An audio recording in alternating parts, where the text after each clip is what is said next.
Hai ibu-ibu, menyusui bisa jadi KB loh. Jadi nggak usah tuh pasang-pasang KB atau suntik-suntik KB. Tapi ada syaratnya. Jangan sampai kebobolan ya. Yuk simak video aku sampai selesai.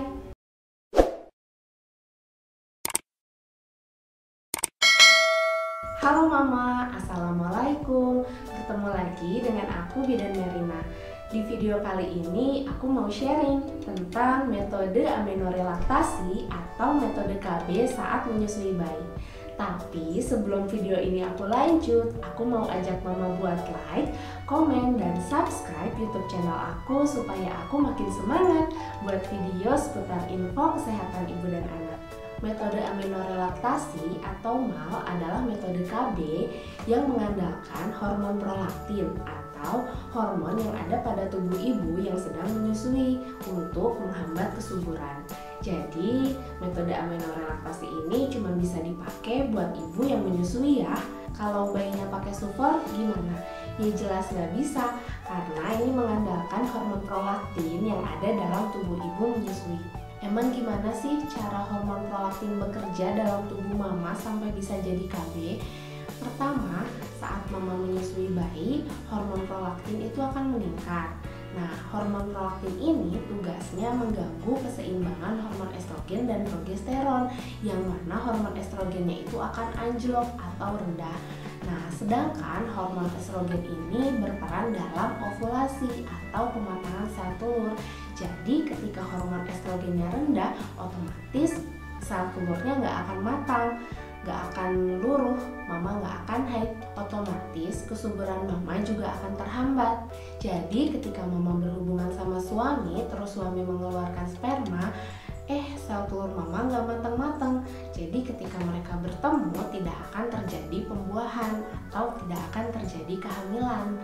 Metode MAL ini sebenarnya efektivitasnya tinggi loh mama, asal mama patuh dengan keempat syaratnya. Jadi keempat syaratnya ini harus benar-benar dipenuhi, nggak boleh salah satunya aja.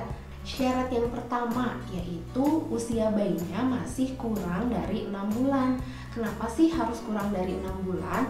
Karena ketika bayi udah lebih dari 6 bulan, udah dipastikan dia udah mulai MPASI, udah mulai makan, udah mulai minum, udah ada banyak masukan selain ASI yang akhirnya bikin bayi lebih kenyang dan bayi menyusunya akan lebih sedikit. Nah, ketika bayi menyusu lebih sedikit, berarti hormon prolaktin dalam tubuh mama juga akan menurun. Ingat kan kalau KB ini mengandalkan hormon prolaktin. Jadi si hormon prolaktin ini benar-benar harus tinggi dalam tubuh mama. Semakin hormon prolaktinnya tinggi, maka efektivitasnya pun akan semakin tinggi. Yang kedua, setelah melahirkan mama belum haid sama sekali. Jadi kan setelah melahirkan itu ada namanya masa nifas. Masa nifas itu selama 42 hari ya mama. Nah, dalam rentang 42 hari itu darah yang keluar dinamakan darah nifas. Nah, setelah lewat 42 hari terus mama keluar darah lagi, nah berarti itu udah masuk menstruasi. Nah, ketika mama udah mengalami menstruasi, udah pernah keluar darah setelah 42 hari, artinya mama udah pernah haid. Jadi metode KB ini udah nggak bisa dipakai lagi. Tapi kalau misalnya mama setelah bersalin sama sekali belum pernah haid, setelah 42 hari sama sekali belum pernah keluar darah, nah berarti mama belum haid, kesuburan mama belum kembali, hormon prolaktin mama masih tinggi, yang akhirnya mama bisa pakai metode KB ini. Yang ketiga yaitu bayi hanya diberikan ASI eksklusif. Nah, kita samakan dulu definisi ASI eksklusif ya mama. Jadi ASI eksklusif itu bayi hanya diberikan ASI dari usia lahir sampai usia 6 bulan. Tidak diberikan air tajin, air putih, madu, atau vitamin atau apapun selain ASI, tapi hanya diberikan ASI. Nah, jadi kalau bayinya udah minum air putih walau cuma setengah gelas, walau cuma seteguk, artinya bayinya udah nggak termasuk ASI eksklusif ya. Tapi kalau bayinya usia 0 sampai 6 bulan benar-benar hanya diberikan ASI, tidak diberikan apa-apa lagi, nah berarti bayinya ASI eksklusif. Mama bisa pakai metode KB ini. Nah, itulah kenapa metode KB-MAL ini sementara cuman bisa dipakai sampai usia 6 bulan. Karena kalau udah lebih dari 6 bulan, udah dipastikan bayinya udah nggak ASI eksklusif lagi. Yang keempat, bayinya menyusu on demand minimal 4 jam sekali.